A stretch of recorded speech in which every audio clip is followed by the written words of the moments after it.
Omusomo gwa Ssenga Koona wano ogw'omulundi ogwokusatu gubulako ssaawa mbale guveewo ku Freedom City e Namasuba ng'okuyingira kwa nusu omutwalo gumu. Enteekateeka zonna ziwedde omuli okugezesa emizindaalo, amataala nga ne siteegi. Abasomesa okuli Ssenga Wabukedde Hamida Namatovu, Kojja Kevin, Ssenga Nantume n'abalala kwe banaaweera obukodyo obw'enjawulo abantu okusobola okukuuma obufumbo bwabwe emaze okuyoyootebwa.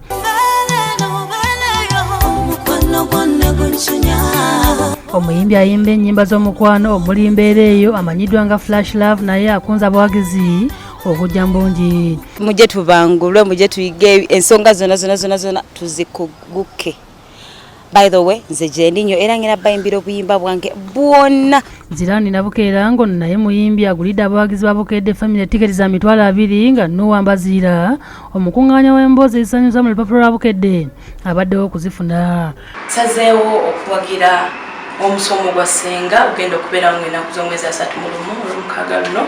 Abantu abalala nabo beesunza omusomo guno ogw'okubeerawo olunaku olw'enkya ng'emiryango gya kugulwawo ku ssaawa 2 ez'okumakya. Tusomesa engeri gye bakwatamu omusajja. Mujje ku mukolo gwa Ssenga ku Freedom City. Musomo gwa Ssenga Koona wali Namasuba fena tugwere. Baguyise batya? Koona. Ssenga Nantuma akunza abantu bonna obutasubwa musomo guno ogwa Ssenga Koona wano kubanga bakuyigiza ebintu bingi ebinayambako abafumbo okukuuma amaka gaabwe. Abannayuganda bannakampala mbakoowola mu Koona wano wa ku Freedom City ati Bukedde leeso omusomo gw'abakojja ne Bassenga okuyingira kuli omutwalo gumu. Mujje tugende mu Koona wano anaasubwa gwa n'omanya. Tusubwa akatabo ka Ssenga akajjuddemu ebinnonogo nga kakulaga engeri omukyala gy'ayinza okutetenkanyamu ssente za kameeza n'ebirala nga Lawrence Mukasa bw'annyonnyola.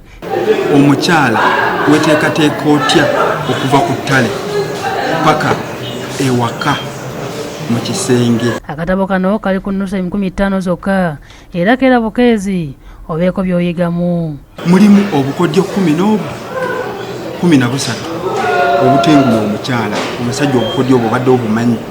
Josephine Lunkuse ne Margaret Nakazi be bakusakidde eggulire lino ku lwa Bukedde TV.